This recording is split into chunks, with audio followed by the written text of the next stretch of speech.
let's pull together here. We're going to have some more guys coming, I know, but man, we're going to have a good time today. We'll let some guys come on in, and we're going to have some more guys coming in over the next few weeks as we get going. But give yourself a round of applause. First day of fall session 2025. If you're here today, it means you're alive, and that's a good thing.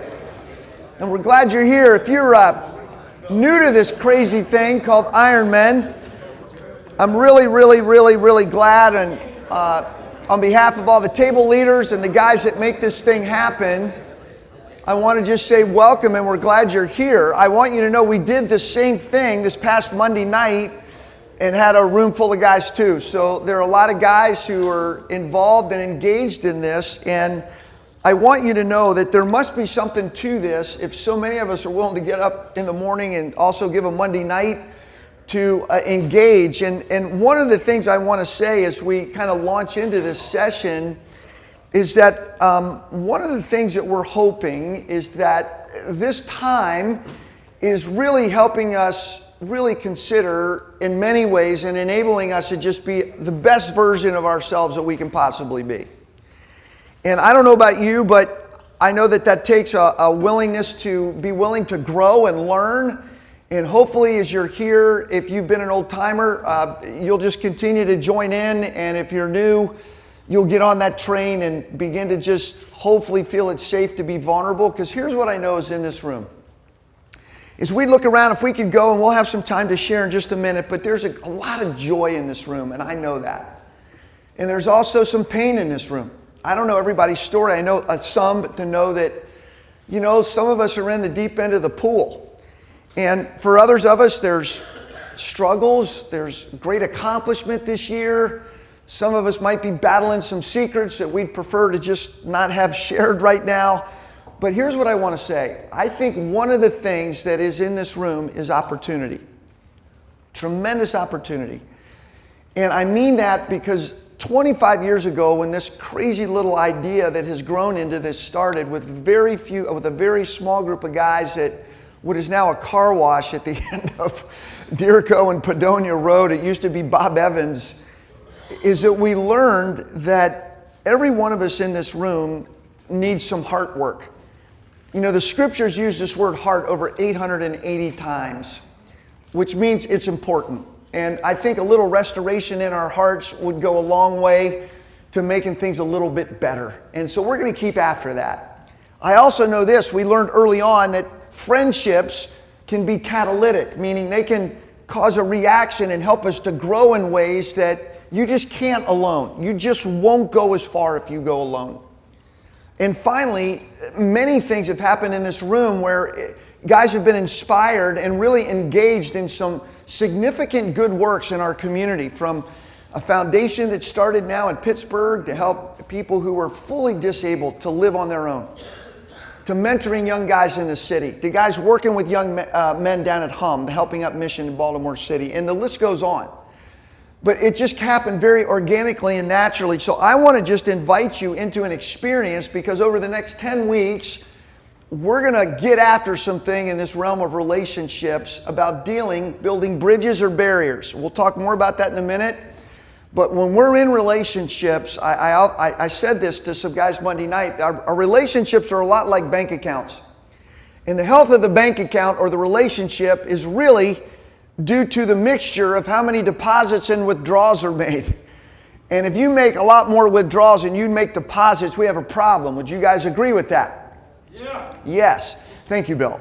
And sometimes, you know, we'll make a withdrawal, and without the realization that, you know, I haven't made any deposits in a long time.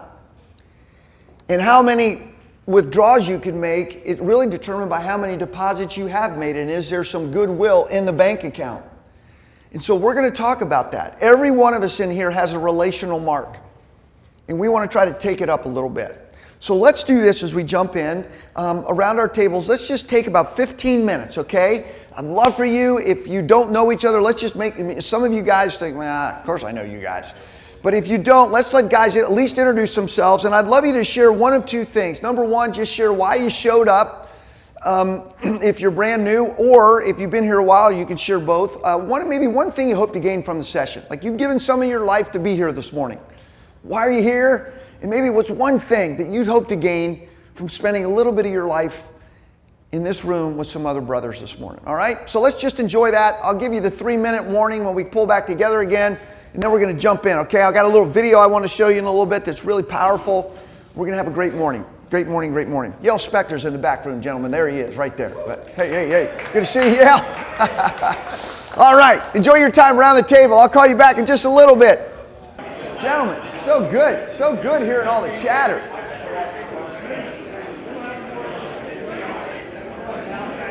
If they're not out there, Bill, don't have any more. Yeah. Hey, I want to do something, and it'll be fun. We'll have a good time. Just share a couple thoughts, and then we're going to watch a little movie clip that is pretty significant. But I want to say a word, and when I say the word, I'd love for you to just share the first thing that comes to mind when you hear the word. And it can be positive or negative, all right? It can be either one. And it was really fun doing this Monday night, but I'd love to just, and again, maybe raise your hand that way because it'll be chaos if we just all do it at the same time. But the word is relationships. So when you hear the word relationships, what comes to your mind, a thought, a word that would be positive or negative when you just hear relationships? Anybody? Phil? Yeah, thank you. Mixed. Mixed emotions. I think we can all say amen to that, right? Yeah. Mixed emotions. Patrick? Growth. All right? Growth. All right? Meaning, say a little bit about that. You want to? Just adversity leads to strength. Yeah. And what you learn through relationships can be used throughout your entire life. Yeah. So in some ways you're saying relationships are mixed. They're positive and negative, and how you interact with a lot of that can cause growth, right? I will also say I think sometimes how we interact with that can cause a lot of scarring and pain if we don't deal with it the right way, too. Would that be fair to say? Yeah. Okay, great. Yeah. Necessary. Say a little bit about that. They're necessary. Some people would think not so necessary, kind of a little easier without it. I agree with you, though, as we're going to see, but any more commentary on that? I mean, everybody's got parents, everybody's got some sort of relationship, whether it's someone super close or coworkers or, family, friends, whatever. We're all running in that soup every day. Would that be fair? Yeah, great. Well, somebody. Compromise. Okay, Bill, compromise. I'll write that down. Yeah, Gregory? You actually took mine. I was going to say pain. Say that again? Pain. Pain? Yeah. Pain. Say a little bit about the pain. That, if you look back on a lot of your past relationships, especially those that ended, there was probably some pain or hurt that was caused either one way or the other. And so a lot of people, they focus on the pain and the hurt that they've had in the past, and that can stop them from having new relationships or better relationships. I'm going to take a risk right now with this one, just real quickly.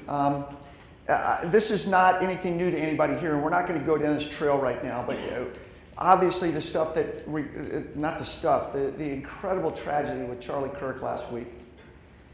And in that same week, there were some children shot in Colorado school. Yesterday, 3 policemen were killed in York, PA.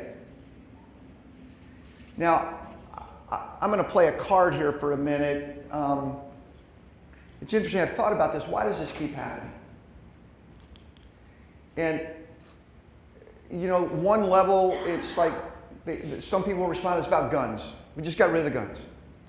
And part of me will say, I get how that would be a response. And I say, do all you can with the guns. Let's just make it hard to get guns, whatever. But the reality is there are guns.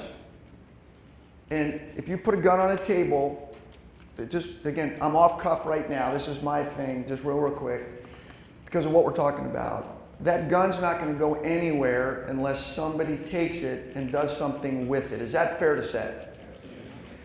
And here's the thing we don't want to ever deal with. People actually do these things wherever they do them in lesser scales because they actually want to.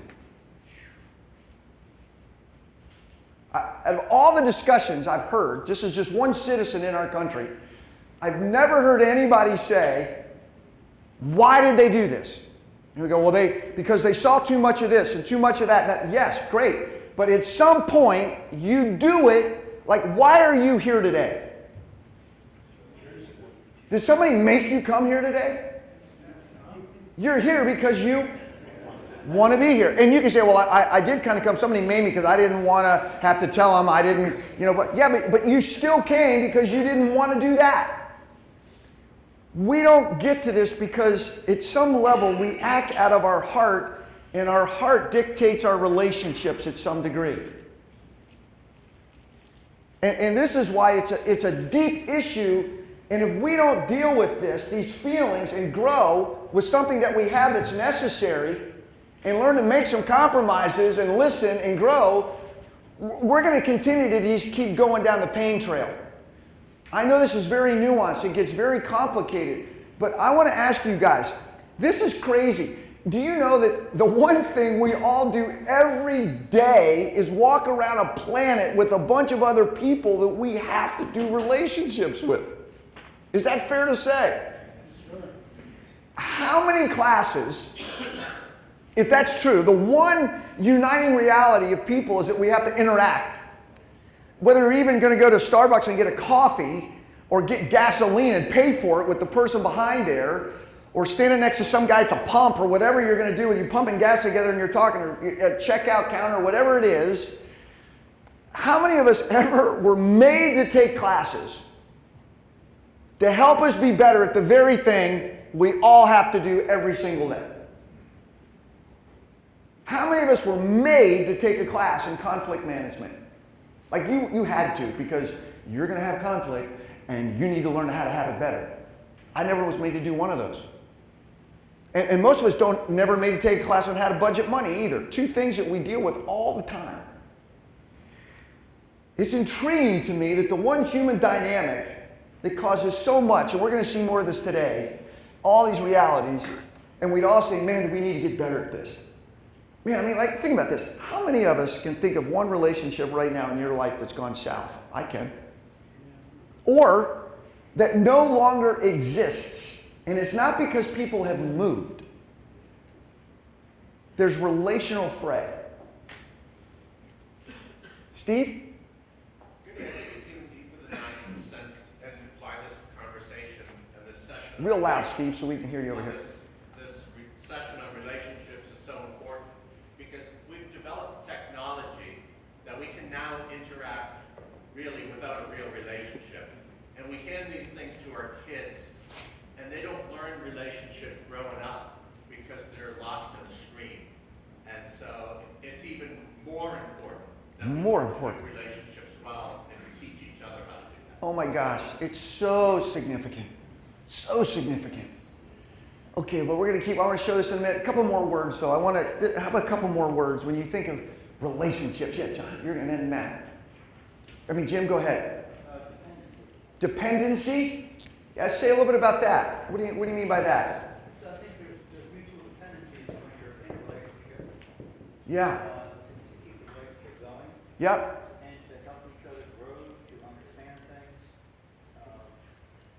And there's a healthy level of dependency, right? For sure. And then it can also go overboard, right? Where you wrap your well-being completely around somebody else and maybe their reaction to you, and you don't even know yourself apart from it. There's another word called codependency is another word where it kind of goes south a little bit. But the dependency reality, the interaction piece can be very, very, very helpful. Matt, what were you going to say? Purpose. Purpose. Say a little bit about that one, my man. Well, God created us Yep. for a relationship, and we're called to love the Lord our God, Yep. and love one another. Both of those are relationships, They are. and they can only be done through a relationship with Jesus. Yeah. So it's relationship is why we exist. Okay, all the way down. We're going to talk about that. We're going to give you a little theological reality of why we can't get away from this and how it's so good, but it's so hard, and it's hard for a reason, but it can get better when certain things get infused into this. Like, I hope you're here. Like, if you're here today and you go like, you know, I have no interest in getting better at my relationships, I would say you can probably not, you don't need to come here Thursday mornings then. Because I can flat out tell you, this is one thing we're going to go after. And it's huge. Maybe one more. Phil? One word that comes to my mind is wisdom. Wisdom. Because we are people that don't know everything, but there are a lot of people around us. And by sharing wisdom, Yes. we become educated, we mature, we learn what not to do, what to do. Good, good, good, good. That's great. Thank you. Chris? Were you? Accountability. Say a little bit about that. Accountability. Within relationships, each individual, personal relationship, business, each individual is responsible Okay. for whatever side they're on to perform, to be responsible with what they're applying within that relationship. Yeah, so there's a certain level of personal accountability in relationships. Sometimes relationships even hold each other accountable to certain kinds of things too, right? Which can be very, very, very, very helpful. Here's what I want to just begin to have us keep thinking about. You can see that this word generates a lot of things going on within us, but nothing impacts our lives, I believe this personally, more than the state of our relationships. Would you guys agree with that? Yeah, sure. I mean, I know the days that I've left my house in the morning where I feel like maybe my wife and I are a little bit sideways, and we didn't have time to really work that thing out. I'm not quite right. I'm not the same during the day. And I have to just really work hard to compartmentalize it. Or when I can, I got to make a phone call. But I'm not my best. Or if something's sideways with one of my kids. You know, our oldest daughter, I know I told you guys this, and I'm not trying to misuse this, but she went through a really difficult time 6 years ago, went through a divorce. And, man, it's just, her pain was our pain. Different, but it was still our pain. And you don't ever stop being in this context of relationships. You know, Harvard did interestingly, a 75-year study, Harvard, of 275 men. They tracked them. And they found out it's not going to be, you wondered, did it really need 75 years for you to come to this conclusion?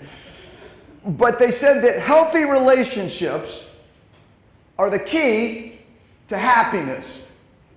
God, really? I never would have known that. You spend how much time and money coming to that conclusion? This is crazy. The U.S. Surgeon General said that loneliness, and I had a guy send me an article, I haven't tried to read it yet after Ironman Monday night, though, that affirms this, that loneliness is almost epidemic in our country right now. And when you live in a state of feeling lonely, it's worse than smoking 15 cigarettes a day. I love living alone. Good. Say that again, Kenny? I love living alone. It was one thing to live alone, it's one thing to be lonely. And there is a distinction of that. That is true. Isolation, I think, is a remedy for chaos. And you miss the reality of what it really means to be human. I did a little research in 2025. Eric would probably already know this, Becker, since he and Jenny give their life through Sparrow Ministries to helping young couples prepare to be married, restoring marriages that are broken. If you know people that need a little help, they are a great couple to call.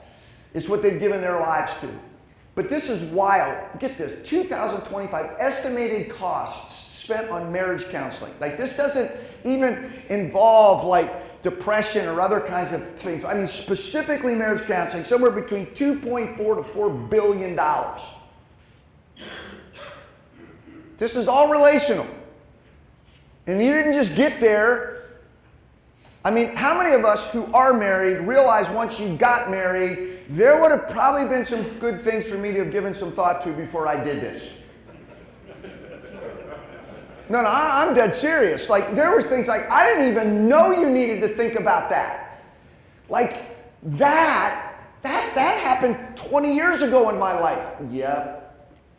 Didn't really think about it then either. I just went through it. I didn't even know how it impacted me and trailed with me till I got here, and now I'm dealing with it now. Is that fair to say, Eric? Yes, it is. There is nothing that impacts our lives more than relationships. And so I just know this. One thing is certain. We will reap what we sow, whether good or bad. And we're either building bridges or we're building barriers. And so I'm hoping over these next 10 weeks, we're going to have a chance to lay some footers, to look at some of the things that are barriers, to look at some counterpart bridges, and learn, hopefully at the end of 10 weeks, how I can be a little bit better. Because here's a question we all have to answer, me included. Do you want the relationships in your life to go up a few degrees? And would you like to be more skilled in the relationships that you actually have? I can't answer that for you. I can only answer that for me. So maybe even these next 10 weeks will even be like a little mini lab that we can kind of get better and get after this. I want to show you guys a lengthy clip. It's about 8 minutes, but it's worth it. From a movie called Freedom Writers. I don't know if you've ever seen the movie. If not, put it on your short list. It's based on a true story of a lady who, was teaching in an urban environment, teaching an English class. And in her classroom, as you'll see, I'm just giving a little background, she's got every type of kid you can imagine. There's one white kid, there's African American kids, Latino, Asian, they're all in this class. And they all come from distinct neighborhoods. Some of them are obviously involved in gangs. And they're in school not because they want to be, they have to be. And their interest level in this class on a scale of 1 to 10 is -3. But they're here, and it's your job to teach them. It's crazy. And so what I want you to do is watch what's going on relationally, not only just between her and the students, but students to student. There's a little bit of fresh language in it. I think you're old enough to handle it. In fact, some of you probably still use it. And so you'll enjoy this. And just kind of click in. And I'd love for you to really think about, what do you see in this clip in terms of relationships? All right?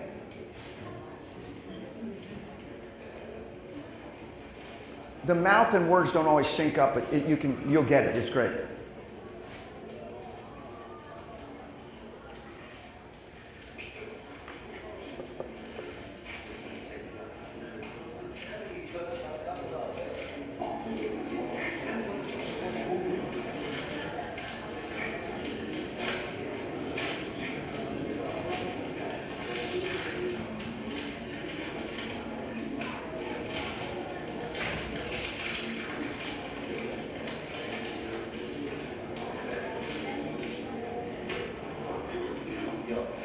Yes?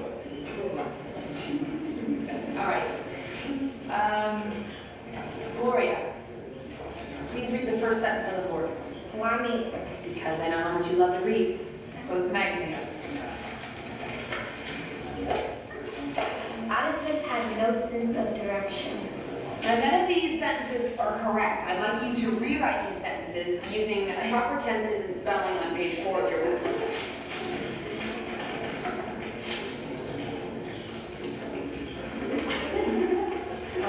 I'll have page 4, that's not. Okay, why don't you just use the next blank page?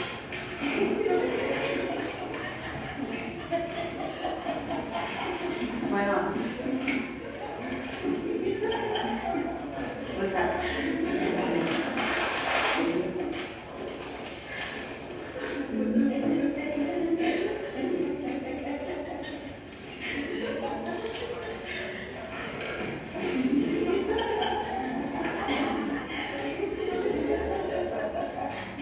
What is this? Just leave it alone.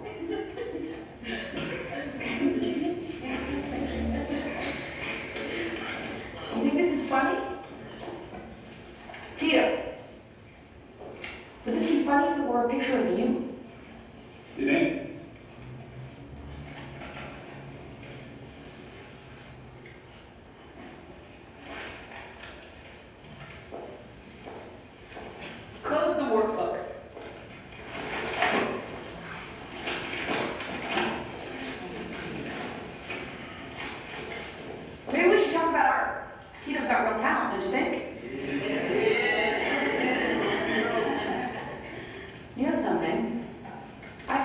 picture just like this once in a museum. Only it wasn't a black man. It was a Jewish man. And instead of the big lips, he had a really big nose, like a rat's nose. But he wasn't just one particular Jewish man. This was a drawing of all Jews. And these drawings were put in the newspapers by the most famous gang in history. Do you think you know all about gangs? You're amateurs. This gang would put you all to shame. And they started out poor and angry, and everybody looked down on them until one man decided to give them some pride, an identity, and somebody to blame. Take over neighborhoods? That's nothing compared to them. They took over countries. You want to know how? They just wiped out everybody else. Yeah, they wiped out everybody they didn't like, and everybody they blamed for their life being hard. And one of the ways they did it was by doing this. See, they'd print pictures like this in the newspapers. Jewish people with big, long noses. Blacks with big, fat lips. They'd also published scientific evidence that proved Jews and blacks were the lowest form of human species. Jews and blacks were more like animals. And because they were just like animals, it didn't really matter whether they lived or died. In fact, life would be a whole lot better if they were all dead. That's how a Holocaust happens. And that's what you all think of each other. You don't know nothing, homegirl. No, I don't, Marcus, so why don't you explain it to me? I ain't explaining shit to you. So you leave me over here.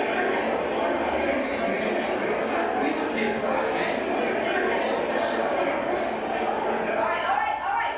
So what you're saying is, if the Latinos weren't here, or the Cambodians, or the blacks, or the whites, or whoever they are, if they weren't here, everything would be better for you. Isn't that right?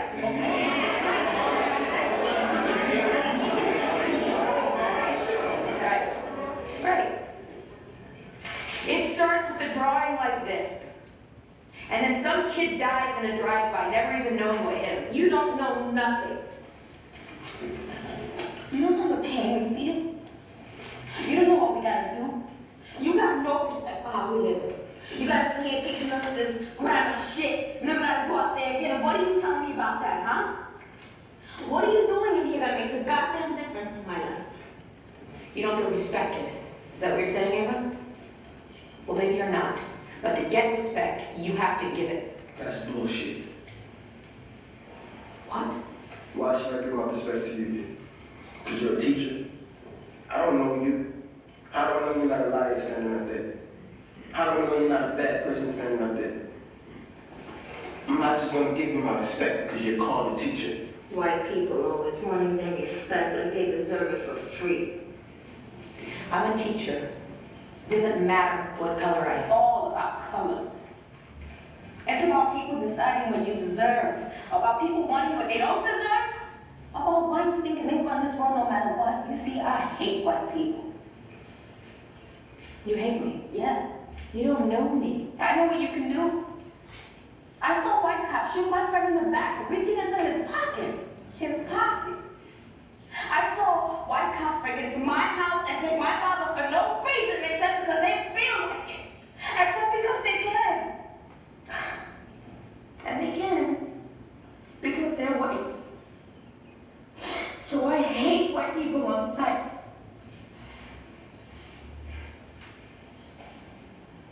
Ben, do you have anything to say? Please get out of here. Like, stop acting like you're trying to understand our situation. And just do your little babysitting up there. That's all you think this is? It ain't nothing else. When I look out in the world, I don't see nobody that looks like you with their pockets full unless they rapping a lyric or dribbling the ball. So what else you got in here for? And what if you can't rap a lyric or dribble a ball? It ain't this. I know that much. Damn right. And you all think you're gonna make it to graduation like this? I made it to high school, ain't nobody stopped me. Buddy, I'm lucky if I make it to 18. We in the war. We graduating every day we live because we ain't afraid to die protecting our own. At least when you die for your own, you die with respect. You die with it. So when you're dead, you'll get respect. Is that what you think? Yeah. You know what's gonna happen when you die? You're gonna rot in the ground. And people are going to go on living. And they're going to forget all about you. And you rot. Do you think it's going to matter whether you were an original gangster? You're dead. And nobody is going to want to remember you. Because all you left behind in this world is this.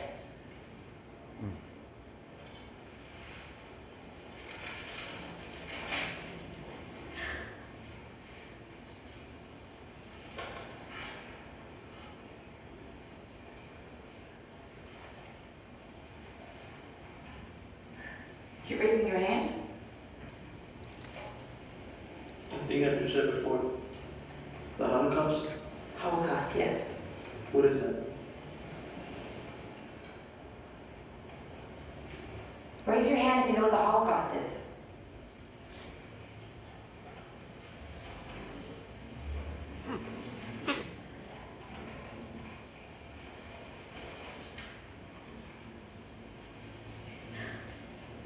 Raise your hand if anyone in this classroom has ever been shot at.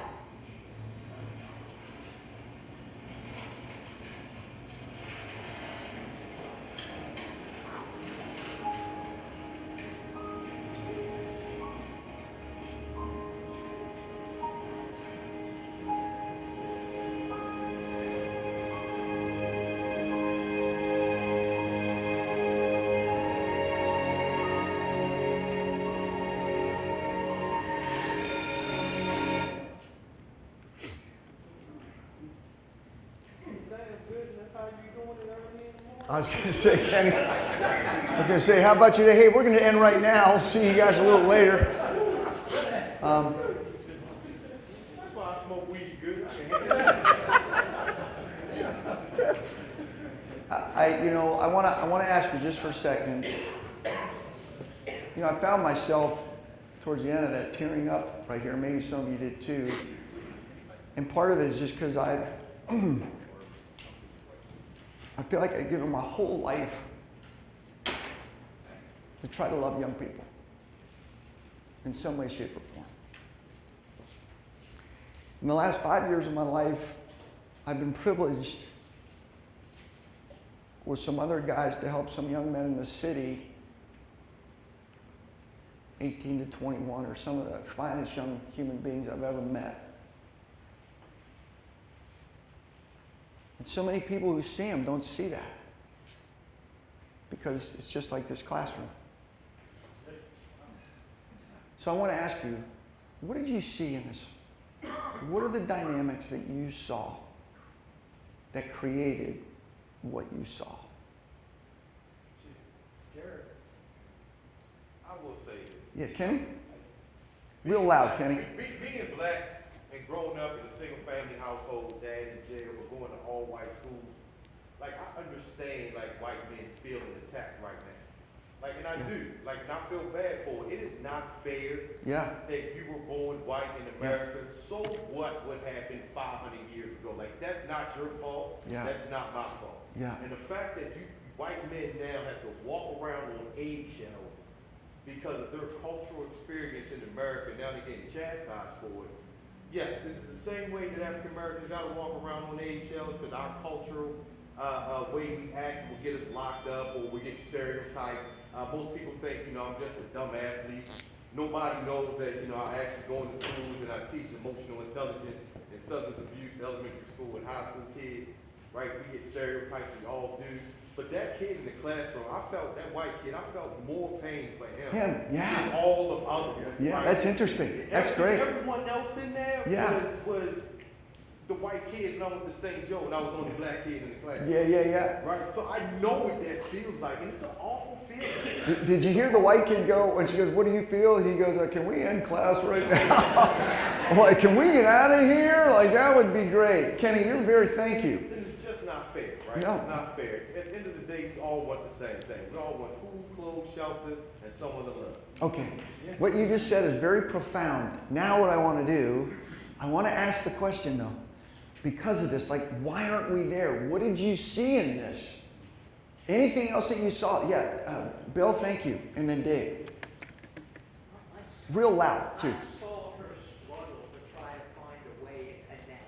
Yeah. All the different ones in there, and the bottom line to me is the word ignorance. Yeah. I'm having a hard time because there's such a lack of knowledge and understanding of all of the things that affect us, of history, whatever. And she had a tough time. She did a terrific job. Yeah. But the bottom line is she had a tough time trying to find a way to connect. Yeah, but she didn't run, did she? All together. She stood in there. She pushed the relational edge, didn't she? She didn't just leave. The easiest thing to do is say, hey, principal, I'm done today, man. You can't pay me enough to go back into that room. She stood there, and for a reason. She saw, I think, what Kenny is saying. She saw not what wasn't different about him, but what was the same about him. And that kept her in the room.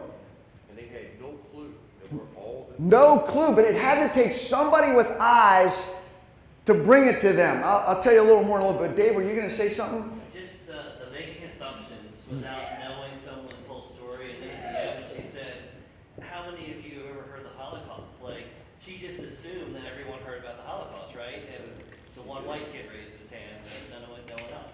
Oh. Like the assumptions, right? Like I said, the white culture, she was white, he was white, they heard about the Holocaust. But they like, yo, I'm from Baltimore City. Our textbooks don't even have the, well, I was in private school, but some Yeah. of my friends, their textbooks weren't the same as mine. Yeah. We the same age. How we the same age, same neighborhood, but my mom worked 3 jobs to send me over here. They went over there, we got 2 different educations. Yeah, We crazy. got 2 different perspectives in the world. Crazy. So they growing up saying, you know, all white men are bad. I'm growing up like, well, not these my friends, right? But they don't understand that, right? Yeah. And so then you have to think, how do we even have a conversation about that? How can we come to the table and have a civil conversation about that? And because we don't, if it's about being right, we won't. So as a teacher of middle school, so Oh, geez. I have 40 years difference in age between me and who I teach. 40 years. Right. And it's going to be 41 next year. Yeah. So, So- sorry, there are things Gregory. that I say that they have no clue about because they were never born, their parents were born yet. Like, and so it's funny because they expect me to understand their world, and sometimes I expect them to understand my world, and we don't.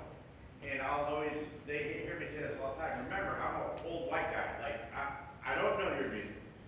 But what I found is what they really want is just to be heard. So if you know their name and you listen, the respect starts to come. And so that's where, like, I don't need to understand them. I don't need to, all I need to do is listen, care, and just give them some time. But I don't need to understand them. Like, that's not my role. Because I'll have a really hard time understanding because there's a 40-year gap. So. Oh my gosh, this is so good. This is going to be such a great 10 weeks. I want to just say this. I don't know if you picked this up in the movie, in the scene. This is why I go back because this lady does something profound. One of the things I think she realizes more than anything, and you could see it in there, didn't you sense that these kids wanted more even in their angst? That even when they all raised their hands, there was some kind of a little human connection, and she's connecting with it. And then what she does, she gets every kid a journal. And she goes to them, and I'm not going to ruin the movie for you, but she goes to them and she goes, look, if you would like to write your story in here so we can at least begin to know each other, if you want, just put it in this closet, and then I'll read it without anybody else knowing about it. She didn't know if anyone was going to do it. So one day, after class, she opens up, she's the only one there, opens up the closet, and it's filled with journals. She goes home and she begins to start reading about these kids' stories, and she's undone. And her level of tenacity to not withdraw but to lean in is just so significant. And she, I think, in an act of genius, finds ways for them to connect, whether she knows or not, with the oughtness of what it means to be a human being. And I'm going to mention this in a minute from Scripture. Because what I think she's seeing is that these kids have been created with a longing to be seen and heard. And they want to connect. They just don't know how, because part of their story is about who's against you, not who's for you. And so they're living against so much and just fighting to survive versus thinking about they could contribute and that they can thrive. And she goes through this long thing, and eventually in the movie, she has a Holocaust survivor come and meet with these kids. And I am telling you, it is transformational. You have to see this movie. Freedom Writers. Freedom Writers. Patrick? In watching that, and relating to what you've talked about so far, healthy relationships is key to happiness. What I see there is the lack of helping. Yes. They have relationships, but they're all coming from a relationship where their foundation is built upon unhealthy relationships.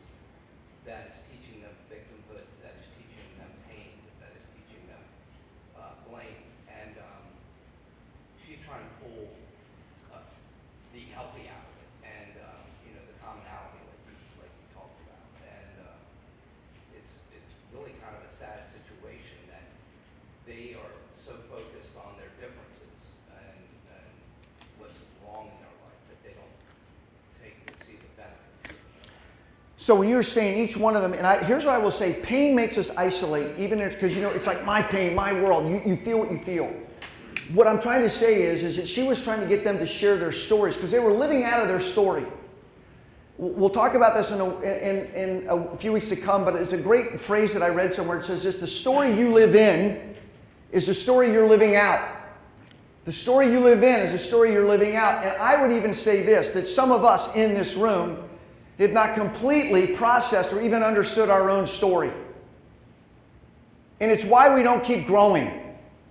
We stay stuck.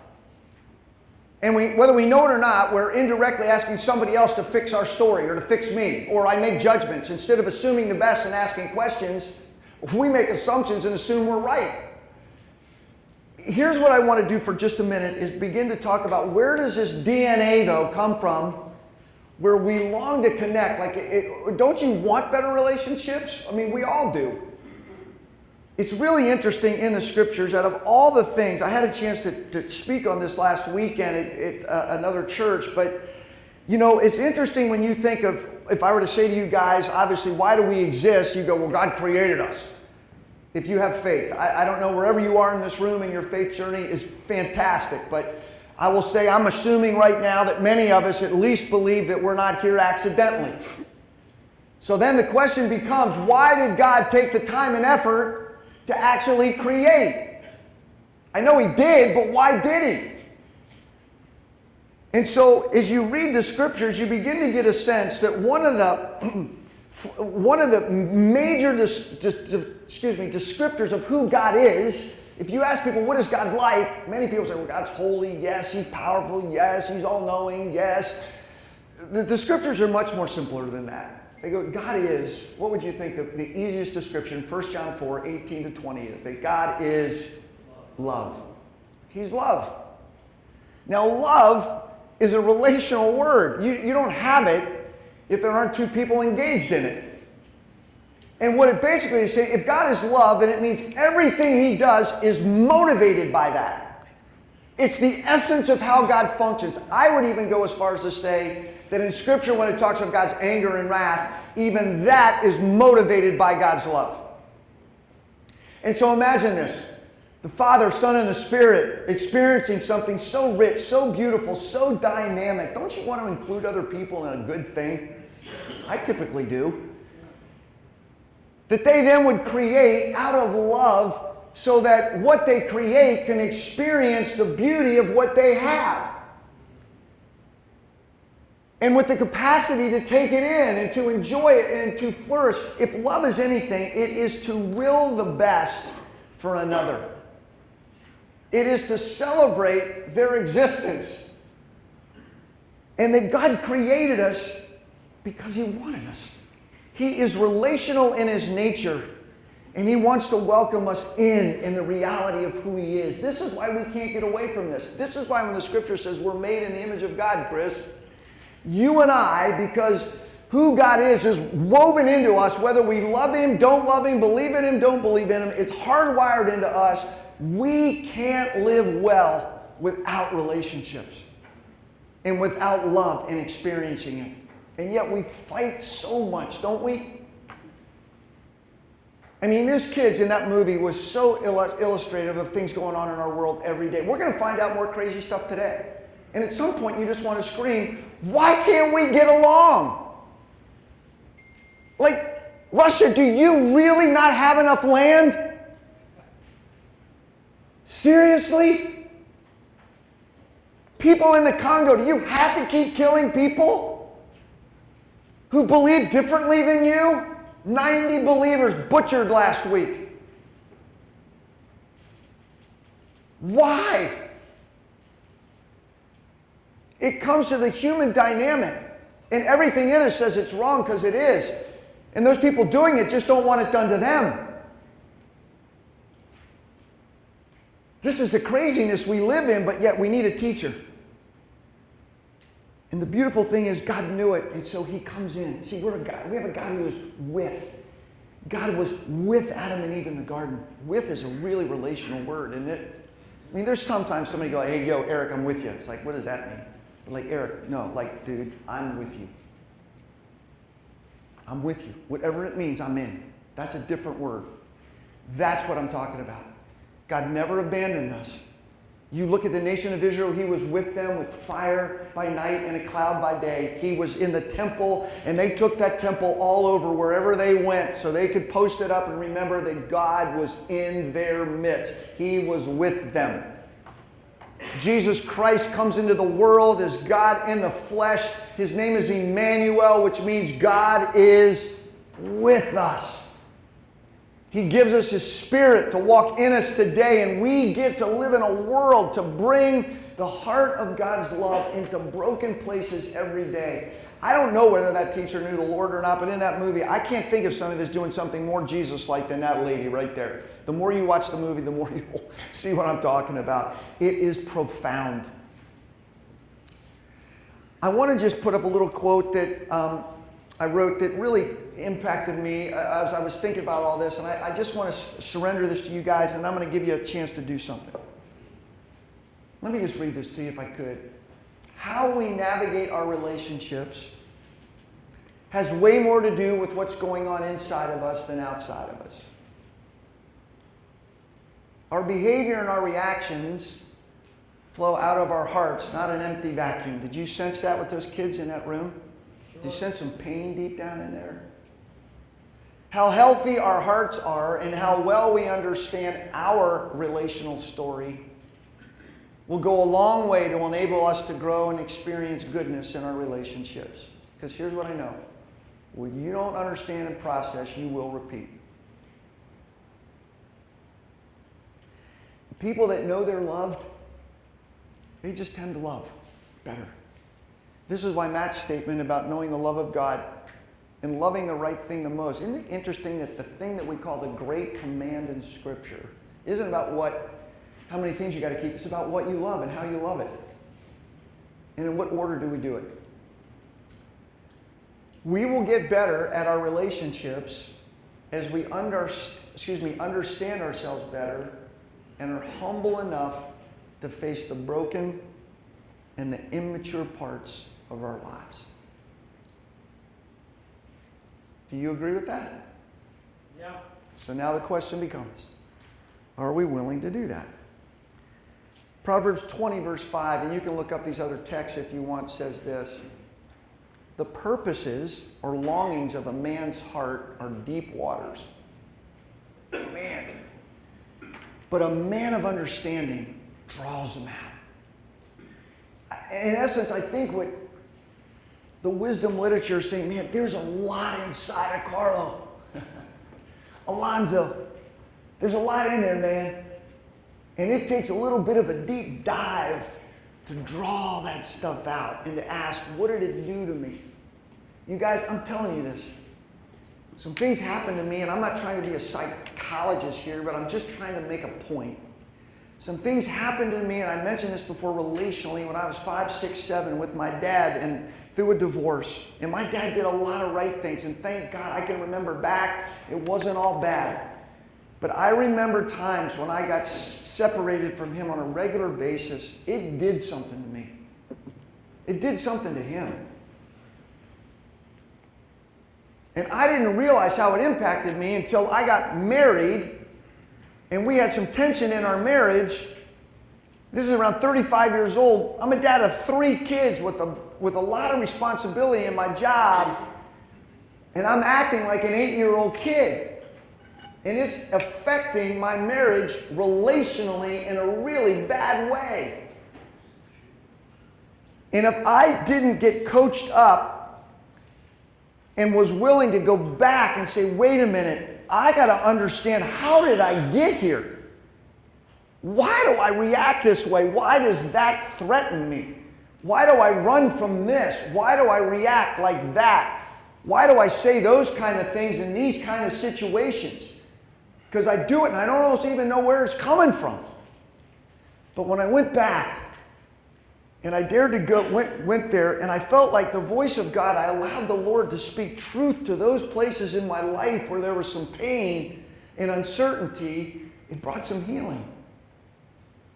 And one of the things I learned, there's nothing wrong with not knowing what you don't know. There was a guy Monday night after Ironman, and he was saying, I'm 40-some years old now, and it's really hard to maybe even think about, going and looking at some of that stuff. I go, well, are you planning on living until you're 75 or 80? He goes, I hope. I go, well, if you don't do that, you're just going to be a worse version of yourself at 80. Because if you don't look at that, you're not going to change a thing.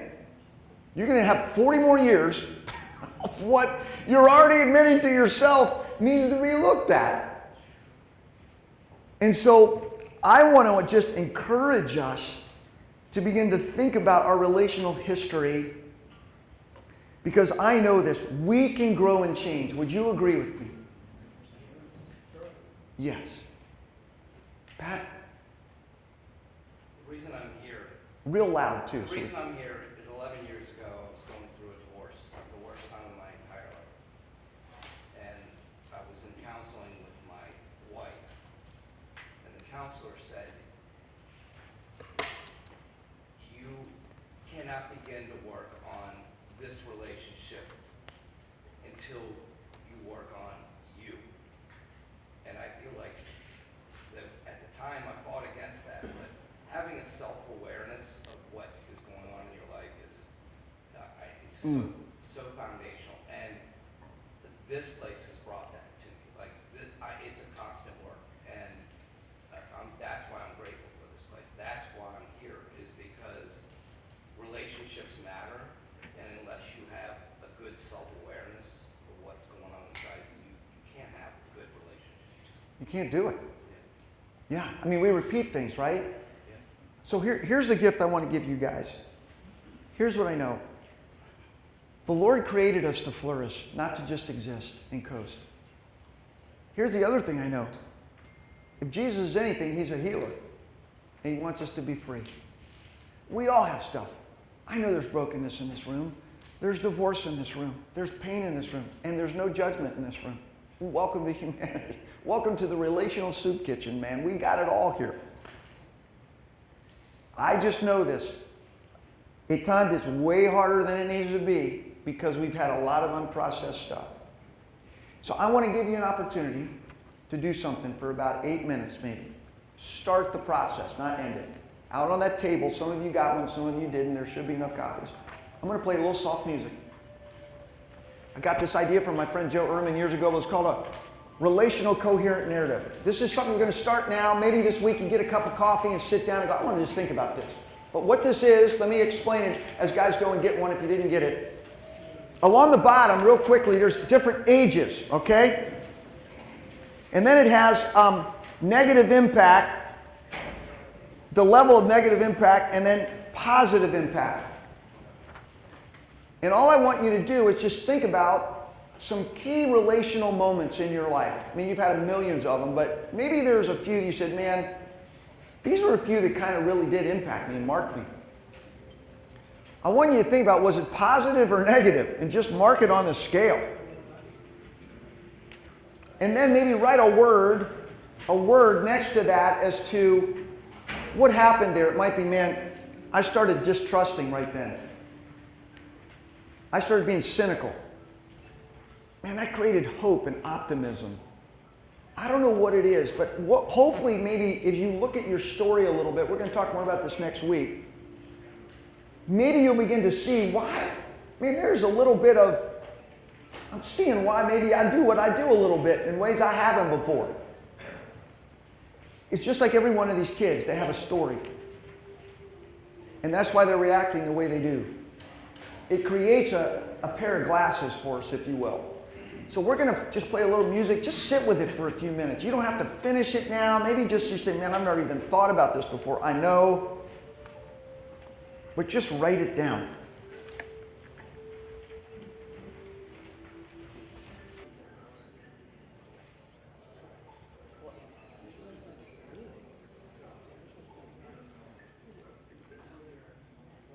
Guys, I'm going to give you just 2 more minutes.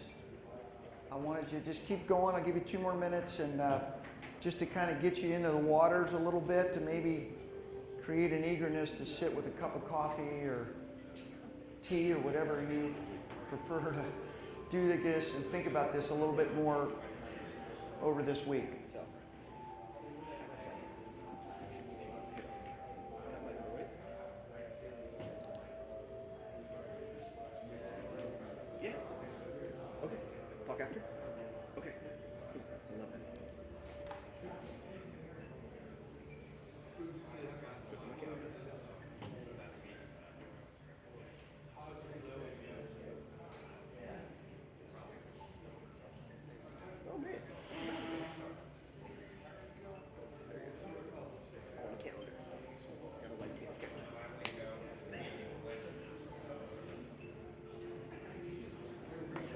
What's that?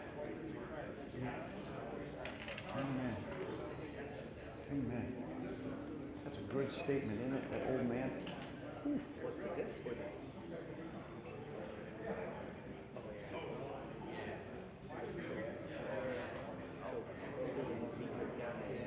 Oh, it's powerful. Okay. Hey, we've got 5 minutes left. If we could pull back together. If you're feeling a little angst over your just working on this, that's good. Maybe that'll get you back to it. Keep it in your Bible, keep it in your notebook, do something. Let me just explain this a little bit, because maybe it wasn't super clear. I did the best. What I'm trying to do is just have us track at certain ages.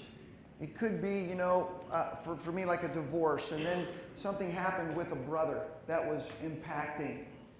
Maybe you had a thing with a bunch of friends, you got rejected or bullied. Another time you had your first girlfriend, all of a sudden one day she said something to you that just crushed you relationally, or in college or something like that happened. But in each one of these, maybe it created fear.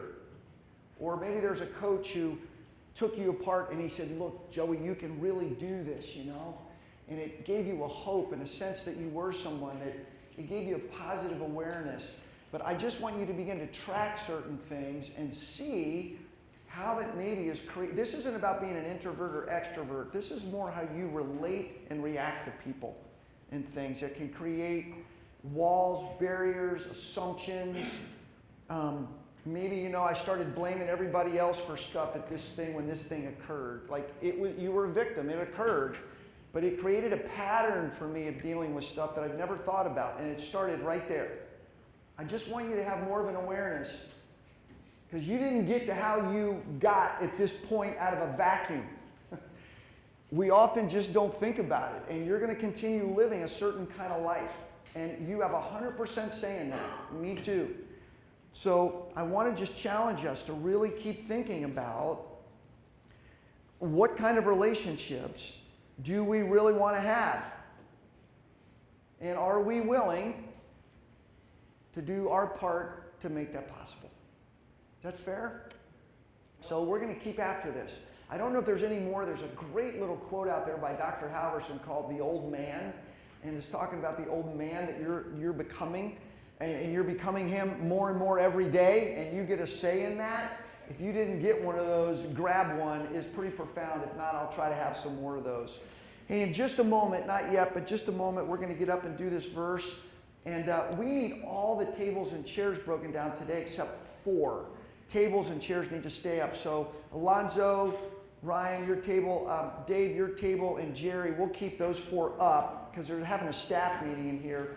The rest we need to break down, and we can do that in a little bit. But let me just ask, as we close, would a couple of you just share a word, a sentence, anything that you feel challenged by or that you're leaving with today? A word of encouragement, challenge, thought, anything that, hey, you know, today I'm feeling, yeah, go ahead.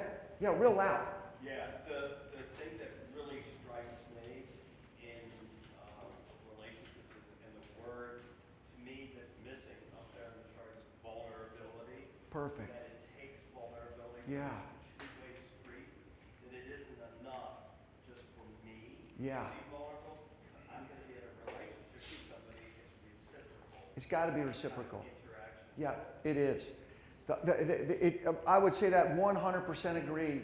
And the hard part about vulnerability is you can't manufacture that from somebody else, can you? You can model it, you got to give it, but it does dictate that. Yeah, that's really great. Yeah, thanks. During our discussion, we were talking about the Charlie Kirk thing. Yeah.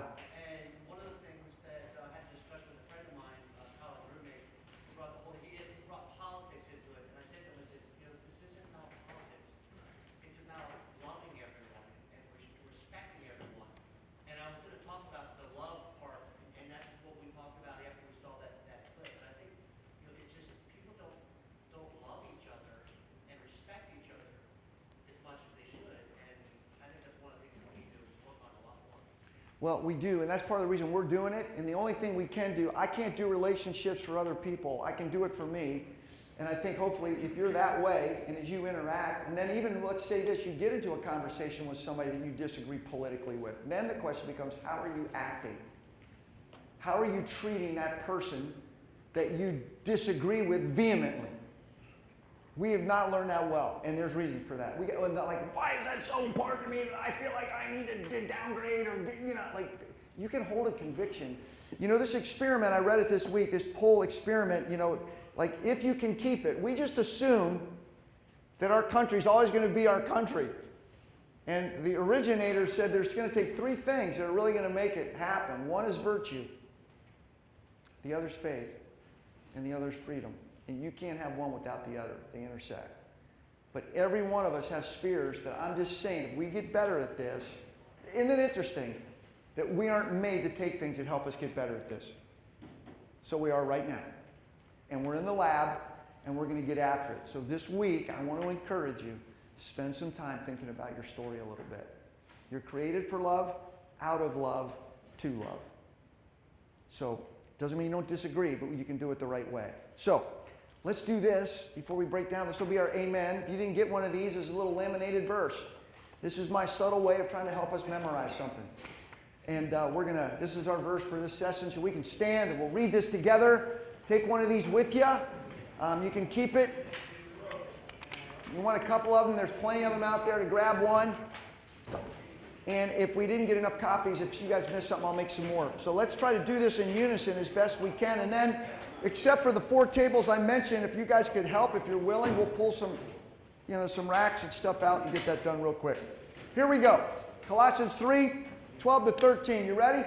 Therefore, as God's chosen people, holy and dearly loved, clothe yourselves with compassion, kindness, humility, gentleness, and patience.